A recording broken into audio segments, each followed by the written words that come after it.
নিরামিষ দিনে কি রান্না করবেন ভাবছেন? এই রেসিপিটি একবার হলো ট্রাই করে দেখতে পারেন। এইভাবে রান্না করলে নিরামিষ দিনে এক থালা ভাত নিমিষে শেষ করে ফেলবেন, আর অন্য কিছুই প্রয়োজন পড়বে না। নমস্কার বন্ধুরা, অমৃতাদি কুকিং চ্যানেলে সবাইকে স্বাগত জানিয়ে আবারও হাজির হয়েছি। তো যে সকল বন্ধুরা ইউটিউব চ্যানেল থেকে দেখছেন তারা প্লিজ চ্যানেলটাকে সাবস্ক্রাইব করে আমার পাশে থাকবেন, আর যারা ফেসবুক থেকে দেখছেন তারা পেজটাকে ফলো করে রাখবেন। স্কিপ না করে পুরো রেসিপিটি দেখার অনুরোধ রইল। তো চলুন রেসিপিটি শেয়ার করা যাক। এখানে দেখুন বন্ধুরা, দুটো আমি কলা নিয়েছি। এগুলো হচ্ছে কাঁচা কলা, একেবারে কিন্তু টাটকা ফ্রেশ। তো এই কলাগুলোকে দুই সাইড এইভাবে আমি কেটে নিচ্ছি। তো এইভাবে কিন্তু কেটে নিলাম দুদিকটা, আর মধ্যেটা একটা চির দিয়ে দিচ্ছি। তো এইভাবে আমি দু পিস করে কেটে নেব। তো দুটোই কলা কিন্তু এইভাবে আমি কেটে নিচ্ছি। আর দেখুন কলা থেকে কিন্তু রস বেরোচ্ছে, মানে কলার কষ বেরোচ্ছে। এরপরে দুটোই কলা কিন্তু খুব ভালো করে দেখুন কেটে নিয়েছি। একটা বাটিতে জল নিয়েছি। এরপরে কলাটা খুব ভালো করে ধুয়ে নিতে হবে। যেহেতু আমি খোসা সমেত কিন্তু কেটে নিয়েছি, তার জন্য একটু কষলে কষলে কিন্তু ধুয়ে নেব। এটা কিন্তু কাটার আগেও ভালো করে ধুয়ে নিতে পারবে। এখানে একটা প্রেসার কুকার নিয়ে নিয়েছি। এরপরে কলাগুলোকে আমি দিয়ে দিচ্ছি। অল্প করে দিয়ে দিচ্ছি জল। এরপরে এই জল কিন্তু অল্প করে দিতে হবে। এই অল্প করে জল দিয়ে কিন্তু খুব ভালো করে সেদ্ধ হয়ে যাবে। তো এরপর আমি ঢাকনাটা ঢেকে নেব। তো খুব ভালো করে কিন্তু মুখটাকে বন্ধ করে নেব। তারপরে দিয়ে দিচ্ছি গ্যাসে, খুব ভালো করে আমি সিটি দিয়ে দিচ্ছি, দিয়ে সেদ্ধ করে নেব। এখন কলাগুলো খুব ভালো করে প্রেসার কুকারে কিন্তু আমি সেদ্ধ করে নিয়ে চলে এসেছি।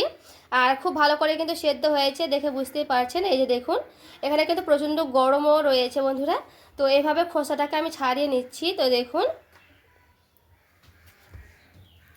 ভালো করে কিন্তু এইভাবে আমি ছিলে নিচ্ছি সবগুলোই কলার খোসাগুলো। তো এই খোসাগুলো কিন্তু বেটে খুব সুন্দর করে কিন্তু খাওয়া যায় বন্ধুরা। এই খোসাগুলো কিন্তু ফেলে দেবেন না, খোসাগুলো কিন্তু বেটে নিতে পারবেন। তো যেহেতু আজকে নিরামিষ হচ্ছে, তো আজকে কিন্তু রসুন দেওয়া যাবে না। তো খোসাগুলোতে রসুন দিয়ে খুব ভালো করে কিন্তু রান্না করে খেতে পারবেন, খেতে দারুণ লাগে। খুব ভালো করে কিন্তু ছুলে নিয়েছি। তো এগুলো কিন্তু আমি ফেলবো না, এগুলোকে আমি খুব ভালো করে শিলপাটাতে বেটে নেব। তো এগুলো আমি রেখে দিলাম সাইডে সরিয়ে। আর এই যে দেখুন কলাগুলো কিন্তু খুব ভালো করে আমি ছিলে নিয়েছি। দেখুন একটা ছোট গ্লাস নিয়েছি, ছোট গ্লাসে করে এইভাবে খুব ভালো করে আমি মানে খুব ভালো করে দেখুন এইভাবে আমি কলাটাকে মানে ডলে নিচ্ছি। কারণ এখানে প্রচণ্ড পরিমাণে গরম রয়েছে বন্ধুরা, তার জন্য কিন্তু আমি গ্লাস দিয়ে করে নিচ্ছি। নাহলে কিন্তু হাত দিয়ে খুব ভালো করে নিতে পারবেন। তো দেখুন খুব ভালো করে কিন্তু আমি এভাবে দেখুন একটা ভর্তার মতো শেপ দিয়ে দিচ্ছি। আর এখানে দেখুন একটা আমি আলু নিয়েছি গোটা বড়, সেই প্রেসারেকেই কিন্তু আমি সেদ্ধ করে নিয়েছিলাম। এরপরে আলুটাকেও আমি এভাবে খুব ভালো করে দিয়ে দিচ্ছি। এখন খুব ভালো করে কিন্তু আমি একটু মাখিয়ে নিয়েছি।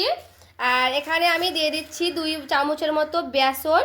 এখানে আমি 2 চামচের মতো কিন্তু দিলাম, আপনারা চাইলে দিতে পারেন, না চাইলে কিন্তু নাও দিতে পারেন। এখানে আমি দিয়ে দিচ্ছি লবণ পরিমাণ মতো, লবণটা কিন্তু দিয়ে দিতে হবে।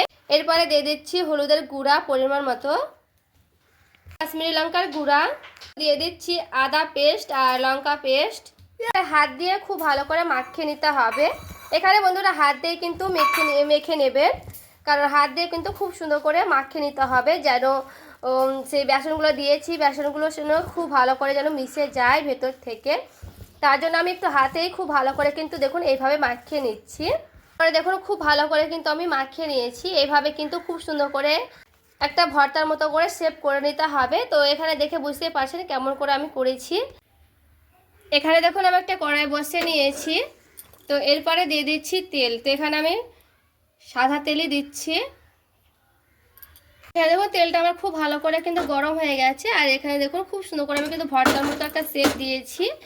এরপরে সেখান থেকে নিয়ে এরপরে এইভাবে গোল গোল করে নেব। গোল করে একটু হালকা করে চ্যাপটা করে নিচ্ছি, গ্যাসের আঁচ কমিয়ে দিলাম। এরপরে আমি দিয়ে দিচ্ছি। এরপরে এইভাবে কিন্তু সবগুলোই কিন্তু করে নিতে হবে। দেখুন গোল করে নিয়ে হালকা করে চ্যাপটা করে দিয়ে দিচ্ছি।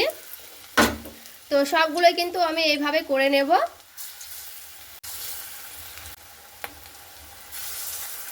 দেখো সবগুলো কিন্তু হাইরে বন্ধুরা অল্প অল্প করে কিন্তু আমি 2-3 ব্যাচে ভেজে নেব। গ্যাসের আঁচটা কিন্তু আমি কমিয়ে মানে ভাজতে হবে। তো গ্যাসের আঁচ কিন্তু কমিয়ে নিয়েছি।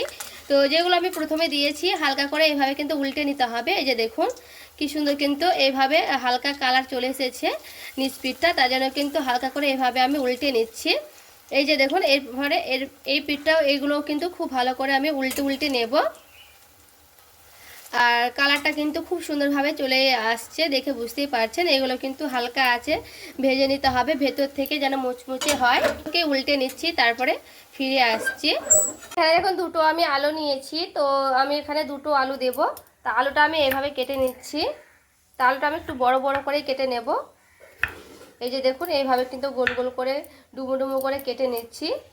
তো এই আলুটা কিন্তু আপনারা যেমন পরিমাণে দেবেন তেমন কিন্তু পরিমাণে দিয়ে দিতে পারেন।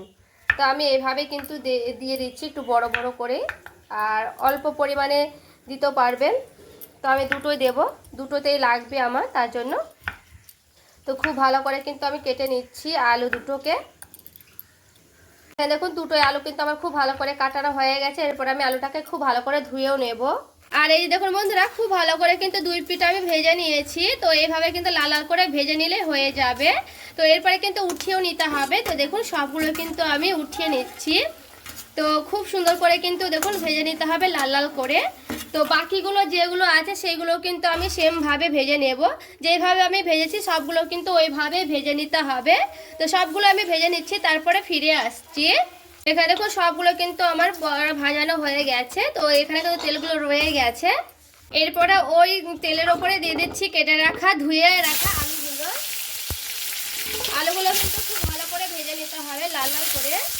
এরপরে আলুটাকে আমি ভালো করে ভেজে নেব। একটু নাড়াচাড়া কিন্তু করে নিলাম। তো লাল লাল করে ততক্ষণ ভাজতে থাকুক আলুগুলো। এখন আমি একটা মশলা রেডি করবো, যেহেতু এটা নিরামিষ রেসিপি হবে, তার জন্য নিয়ে নিয়েছি কটা আদা টুকরো, নিয়েছি জিরে, নিয়েছি কাঁচা লঙ্কা, নিয়েছি টমেটো। এখানে আমি গোটা বড় সাইজের একটা গোটা টমেটো দিয়ে দিয়েছি। এরপরে খুব ভালো করে আমি একটা বাটিতে ঢেলে নিলাম।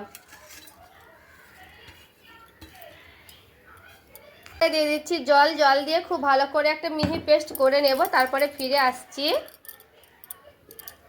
আর এখানে দেখুন খুব ভালো করে কিন্তু মিহি করে পেস্ট করে নিয়েছি। এখানে দেখুন আলুটা আমার খুব ভালো করে কিন্তু ভাজানো হয়ে গেছে। তো এরপরে আলুটা কিন্তু উঠিয়ে নিতে হবে, আর একেবারে লাল লাল করে কিন্তু ভেজে নিতে হবে আলুগুলোকে, যেন একেবারে সেদ্ধ মানে পুরোপুরি অর্ধেকটা কিন্তু সেদ্ধ হয়ে যায় ওইভাবে। ওই কড়াইয়ে দিয়ে দিচ্ছি সরিষার তেল, দিয়ে দিচ্ছি গোটা সাদা জিরে। আমি মশলাটা দিয়ে দিচ্ছি। দেখুন মশলাটা কিন্তু দিয়ে দিয়েছি। এরপরে দিয়ে দিচ্ছি লবণ পরিমাণ মতন, দিয়ে দিচ্ছি হলুদের গুঁড়া, কাশ্মীরি লঙ্কার গুঁড়া। খুব ভালো করে মশলাটা কষে নিতে হবে। এখানে আমি মশলাটা কিন্তু খুব সুন্দর করে কষে নিচ্ছি। দেখুন এখানে দেখুন দিয়ে দিচ্ছি অল্প করে চিনি। আর দেখুন মশলাটাকে কিন্তু খুব সুন্দর তেলগুলো ছেড়ে ছেড়ে গেছে। এইভাবে আরও একটু আমি 2-1 মিনিট একটু ভালো করে মশলাটা কষে নেব, কারণ এইভাবে কিন্তু মশলাটা কষে নিতে হবে যেন কাঁচা গন্ধটা না থাকে। সেইভাবে ভেজে রাখা আলুগুলো দিয়ে দিচ্ছি। এরপরে আলুর সঙ্গে খুব ভালো করে মশলাটা আমি আবারও কষে নেব। এখানে আমি মশলার সঙ্গে আলুটা কষে নিলে আলুটা আমার অনেকটাই পুরোপুরিভাবে সেদ্ধ হয়ে আসবে, আর মশলাটাও কিন্তু খুব ভালো করে কষানো হয়ে যাবে। তো এখানে আমি খুব ভালো করে কিন্তু কষে নিচ্ছি আলুটার সঙ্গে আর মশলাটার সঙ্গে। এরপরে মশলাটা আমার খুব ভালো করে কিন্তু আলুর সঙ্গে কষানো হয়ে গেছে। এরপরে দিয়ে দিচ্ছি জল পরিমাণ মতো। তো জলটা দিয়ে খুব ভালো করে কিন্তু নাড়াচাড়া করে নিচ্ছি। তো এখানে আমার জলটা কিন্তু একটু বেশি দিতে হবে, কারণ আলুগুলো সেদ্ধ হবে, আর কোপ্তাগুলো যখন দেবো তখন কিন্তু একেবারে জলগুলো শুকনো শুকনো হয়ে যাবে। খুব ভালো করে কিন্তু ফুটিয়ে নিতে হবে আর আলুগুলো সেদ্ধ করে নিতে হবে। তো এখানে আমি রেখে দিলাম, খুব ভালো করে টকবক করে ফুটিয়ে নেব। আর এখানে দেখুন টকবক করে কিন্তু খুব ভালো করে ফুটিয়ে নিয়েছি। তো এখানে খুব ভালো করে কিন্তু ফুটিয়ে নিতে হবে। আর আলুগুলো কিন্তু খুব সুন্দর করে সেদ্ধ হয়ে গেছে। দেখুন আমি একটা ভেঙে দেখালাম। আর এখানে কিন্তু একটু ঝোল লাগবেই বন্ধুরা।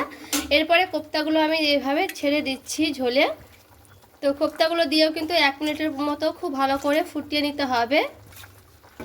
আর দেখবেন ঝোলগুলো কিন্তু খুব ভালো করে শুকনো শুকনো হয়ে আসবে, কারণ কোপ্তাতে কিন্তু অনেকগুলোই ঝোল টেনে নেবে। ফুটিয়ে নেব 1 মিনিটের মতো।